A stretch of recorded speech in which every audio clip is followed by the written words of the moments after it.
Yo, what up? Welcome to another episode of the Oakland Warriors podcast. I'm Patrick, flying solo. So the Warriors lost their final preseason game to the Denver Nuggets at home in Chase Center, 119-112, and who cares, right? That really doesn't matter. It's the preseason. The most important things, I mean, there were several things that stood out, but first and foremost, the starters, they got some run and they looked for the most part crisp. I mean, Steph didn't shoot well, but you know that he'll be ready come opening night on Tuesday against the Lakers. We saw Klay Thompson for the first time this season, and it's well known that he hadn't played in any of these games and he hadn't really scrimmaged until just, I believe, the day before this game.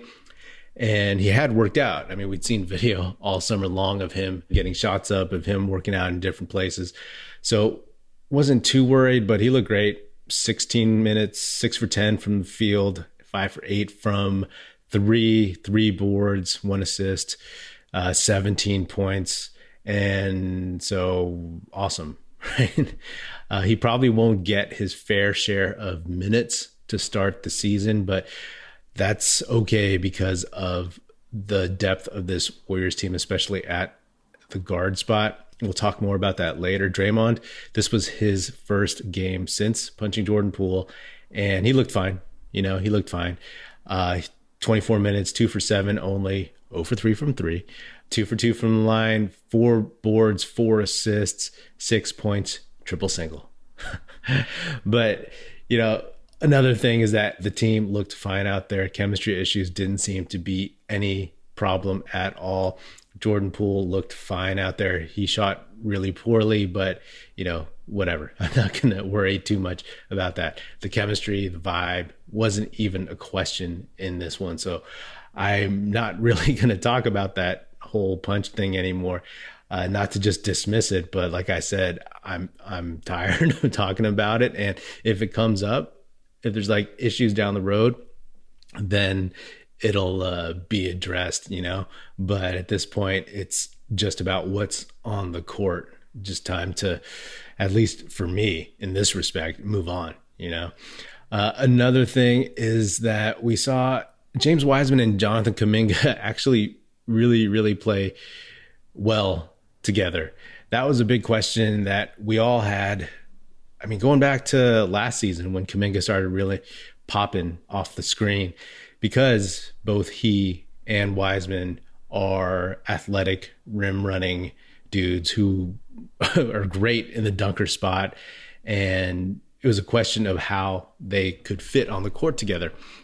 We saw them, and it was kind of a revelation, to be honest, right? There were a couple of really nice highlight plays. There was the one where Kuminga got the ball and he faked Aaron Gordon and then drove down the lane and then found James Wiseman on the baseline, the dunker spot, and Wiseman just went straight up and dunked it. That was really impressive to me, especially for Kuminga. We've talked about him and his decision-making and passing and ball handling, and that was really a nice play. And then there was the play where Kuminga gave it to Wiseman. He was posting up a little bit outside of the lane, and then Kuminga faked the screen, dipped to the basket, and Wiseman hit him just right there, and Kuminga converted the bucket. That was good to see. That's some nice chemistry. Wiseman had made that same read in the previous game against the Blazers with JaMychal Green, actually cut into the basket, and JaMychal Green dunked it. So it's good to know that Wiseman is feeling the flow of the offense. We've talked about how comfortable he looks, and it'll only get better. There will be ups and downs for sure, but it's not like he gets the ball and kind of, what am I going to do? Tries to figure out what to do, shoots like a random deep mid-ranger or something like that. So it's good to see that they are in the flow of the offense together. And Wiseman, his line was 17 minutes, 7 for 9 from the field, only 1 for 3 from the free throw line, 6 boards, 3 assists, and 15 points. Kuminga, 30 minutes, which is good. He really needs, as many reps as possible. 6 for 7, 1 for 2 from 3, 4 for 4 from the line, 6 boards, 7 assists, 2 steals, 17 points. That's impressive. If the Warriors can get anything close to this from both or either of these dudes any given night, that's going to be really, really rough for the opposition. I've talked about how the change of pace for the Warriors second unit, I've said the Warriors second unit is going to be nasty, and I still believe that. This game solidified that in my mind even more so. But going from the starters, the Hall of Fame starters with their crisp, beautiful offense, and then throwing in the young guys who also play that kind of offense, of course, play the system, but have a different level of energy, have a different level of athleticism, have just different size. So I think it's going to be really, really interesting seeing those guys out there. But then with his roster, you saw the different kinds of lineups Kerr can put out there. First and foremost, Moses Moody didn't play. He had a calf injury, and it's just a slight one. And then JaMychal Green didn't play with an ankle issue. So they didn't even have their full bench available to them. And, we saw in the second quarter, Jonathan Kuminga just get tons of dunks. The starters were just looking at him like this toy, and they could just throw it up to him, and they kept finding him on the baseline. And the thing is, Kuminga, although he is not as tall as Wiseman, and I said this all last season, he's a really, really quick jumper. He gets off the floor really, really quickly and to the rim. It's not like he has to gather. He just bounces straight up, and he gets really high, of course. There was a lob from Draymond. It just looked like he got like halfway up the backboard. So the good thing about Kuminga is you're seeing he's able to slowly but surely develop as a guy they can use in different ways, as a guy who, we've said on the show, is more on ball, can make plays, but can also just be that guy in the dunker spot like Andre used to be, like even JaVale to some extent, all the big dudes the Warriors have had. And then when you put him in with Wiseman, that they have some chemistry, some synergy going on there. And then Wiseman with Steph and Draymond looks better than he did 2 years ago when he was a rookie with Steph and Draymond. So it's still a ways to go, but he looks far more dependable. And as I've said, a focused James Wiseman is a very, very, very useful James Wiseman. And both of them are just making the simple play. And as we all know, if you've watched this Warriors team during the Kerr era, that's all that this offense is about, making the smart, simple play. There's one sequence in this game where Wiseman blocked a shot on one end, may have been a goaltend, but didn't call it, so it's definitely a block. And Kuminga got to the other end on the fast break, got fouled, hit both free throws. What stood out to that to me is that's a sequence I hope to see many times over the next decade. Wiseman blocking a shot and Kuminga getting to the free throw line. Those are things that they will be known for, hopefully, as the years go by. We already know Kuminga can get to the line pretty easily. And hopefully Wiseman can continue to protect the rim.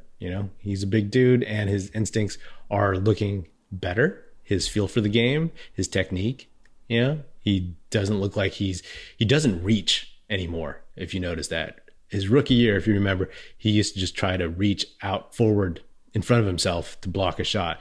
He just goes straight up. During his rookie year, people would just tell him, "You're 7 feet tall. Just put your hands up, put your hands up." And he's doing that. And I love to see it. It's just nice to see this roster with so many interchangeable parts. Like we already said that Moses Moody didn't play, but not that they don't need him, but the Warriors didn't miss a beat. They had Klay back for one, and then of course Poole, and then you had Kuminga play a ton of minutes, and then you have Dante DiVincenzo. So you have a lot of guys who can do a lot of different things, and that's something that the Warriors have always wanted from their roster, from their guys during this dynasty run. Guys who can play both on ball, off ball, somebody like Dante DiVincenzo who can run the point but also run off screens, play off guard.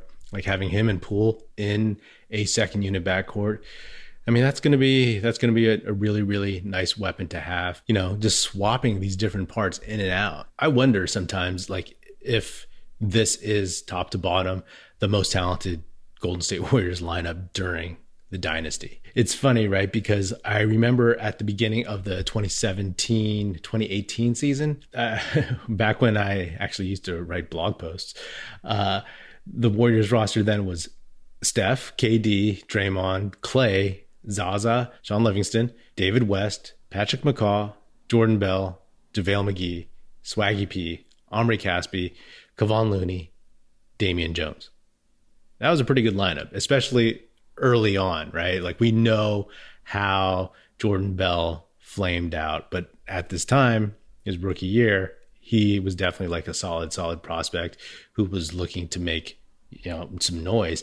And then McCaw, at the time, again, we thought that he was going to be a player, right? Andre's replacement. But again, that became its own thing, and he disappeared into obscurity after helping the Raptors beat the Warriors in the finals. And then Damian Jones at the end of the roster, right? Like, he was a project who had like 2 torn pectoral muscles, but he looked like a young physical center who could eventually help the Warriors. So back then, there was nobody on the roster that wasn't just a legit NBA player. And now, if you look at the Warriors roster, it's Steph, Klay, Draymond, Andrew Wiggins, Kevon Looney, and then you have Jonathan Kuminga, Andre Iguodala, James Wiseman, Moses Moody, Jordan Poole, Dante DiVincenzo, JaMychal Green, and then guys like Patrick Baldwin Jr. and Ryan Rollins. So it's debatable, right? Which team is more talented? I mean, you can also go back further to the 2015-2016 era Warriors, where they had Steph, Klay, Draymond, Andrew Bogut, Harrison Barnes, Leandro Barbosa, Festus Ezeli, Andre Iguodala, Sean Livingston, Kevon Looney, Maurice Spates. But then it kind of peters out with, like, random dudes like Ian Clark, James Michael McAdoo, and Anderson Varejao, stuff like that. So from top to bottom, it's arguable that this Warriors team could be the most talented, because I've said this before, and I'll probably keep saying it, because I still can't think of a situation where you legitimately have 3 Hall of Famers on this team, maybe 4 if Andre Iguodala gets in, and then 3 legitimate lottery picks. I don't know.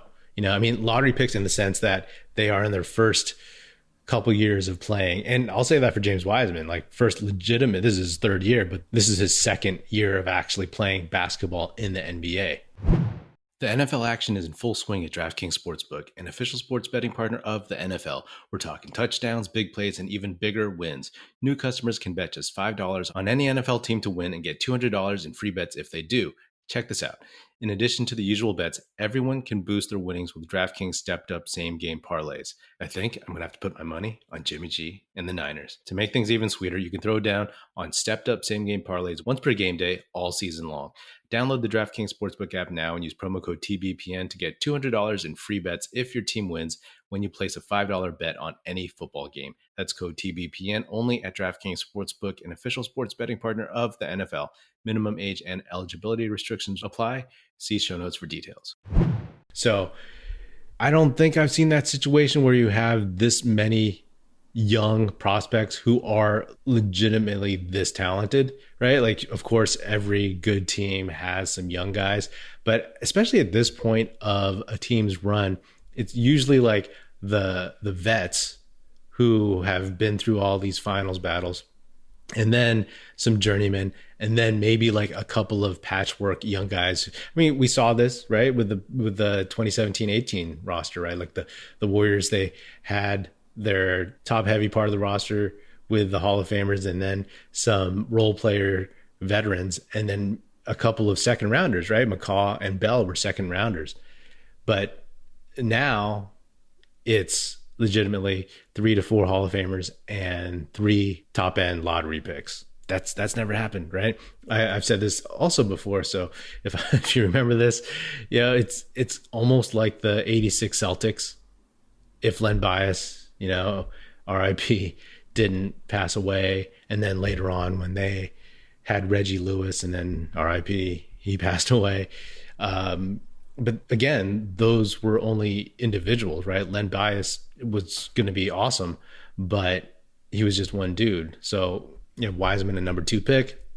You have Kuminga, who, again, as a reminder, he was one of the dudes in the 21 draft that people were saying there are 5 guys from the 2021 draft who could have been number 1 in the 2020 draft because 21 was so deep.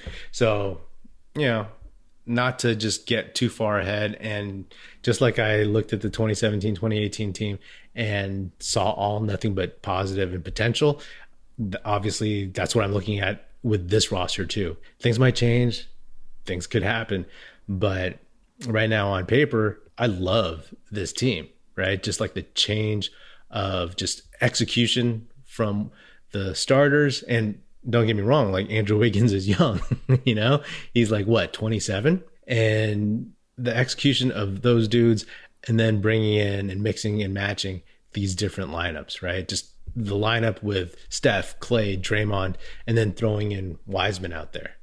Yeah. And then throwing in Kuminga, or having Poole, Kuminga, Wiseman, DiVincenzo, and Wiggins out there. There's a lot of different looks. And because of the Warriors offense, you just need basketball players, right? Like I said, dudes who can do different things. And that's what's exciting. I think it's one of those things that will help keep this team fresh during the year. They talk about in the past how things kind of get stale, right? And then you need some changes to the roster and then changes to the coaching staff. Those changes have been made. And I think with the vets, like they want to collect as many titles as possible. If that's 1, 2, 3, who knows? That's always going to be there. But then you have these young dudes and then seeing them flourish. As fans, that's a nice change of pace, right? Like you want to see guys like Moody and Kuminga and Wiseman instead of guys like, no offense, but like, Damian Lee, or going into the past, Quinn Cook. So I think that evolution is going to be exciting no matter what happens. I look forward to seeing how this team evolves. There was a lineup out there with Poole, Steph, Klay, Jonathan Kuminga, and Draymond Green. Think about that lineup, right? Tons of shooting, and then Draymond and Kuminga. That's a really, really interesting small ball lineup. And that's something that hasn't really been tapped very much. Then there was a lineup right after that with Steph, Klay, Wiggins, Kuminga, and Draymond. Again, like we didn't see Kuminga and Wiggins and Draymond play together that often. So for me as a fan, just seeing the rotations and seeing some of these combos, that's what's going to be really, really fascinating as the season goes, especially once you throw Moody and JaMychal Green into the mix as options. So this Warriors team, they can play young and fast.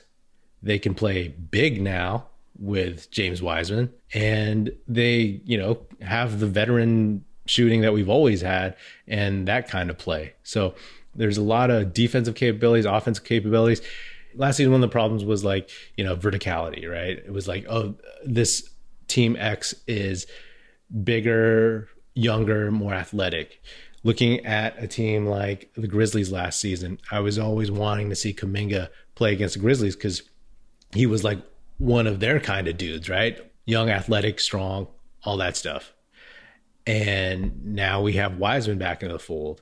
So in theory, you could match up with any style of play. It would be great if the young guys had one more year of experience under their belts. But as I've said, this is an embarrassment of riches. And I think that's one of my favorite things about this team and this season is just seeing these young guys evolve and develop even more and seeing how they mix in with the vets. It's going to be really, really fun to see Wiseman develop that rapport with Steph, Draymond, Klay. And it'll be fun to see Kuminga expand his role with those guys and gain Kerr's trust.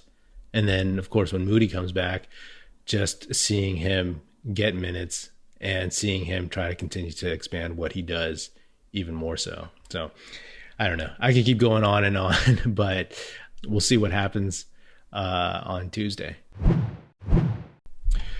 Wow. I thought I was done with this podcast episode, but real quick, it just got reported by Adrian Wojnarowski that Jordan Poole signed a 4-year, $140 million contract extension.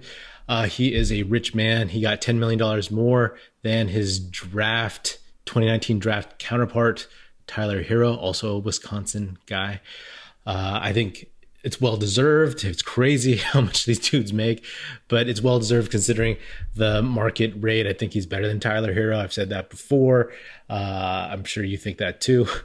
I think he has a higher ceiling. He can be more, obviously, than Tyler Hero is.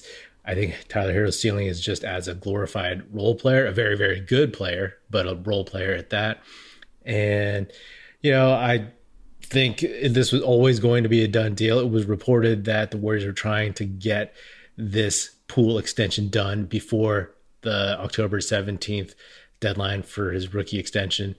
And once that first knuckle, Draymond's first knuckle touched Poole's face, I was like, this is a done deal. It's inevitable. They have to get this done before the deadline, because if they didn't, it was just going to be another variable that was going to linger and hover around this Warriors team. So felt like they would get it done. They did. Good on them for spending the money. That, again, will bring up questions. I said I don't want to talk about the punch very much, but this is not about that. This is about just an issue that was already in existence, which is signing Wiggins and then maybe not extending Draymond after the season. So it's always been true to me that Poole was the most critical one out of all these guys, at least in this point in time. As I've said many times, if you've listened to this podcast, he's so critical to what the Warriors do with Steph and Klay. It allows Kerr to rest those guys. It allows him to slow play, bring in Klay back into the fold. If he doesn't play his regular minutes right away, then that's more time for Jordan Poole. He can plug and play for Klay. He can plug and play for Steph. He can play both guard positions in general. So he's somebody that you definitely, after all this development with him, he's something that you definitely want to hold on to, right? There's not many people like him in the league, and he's your guy.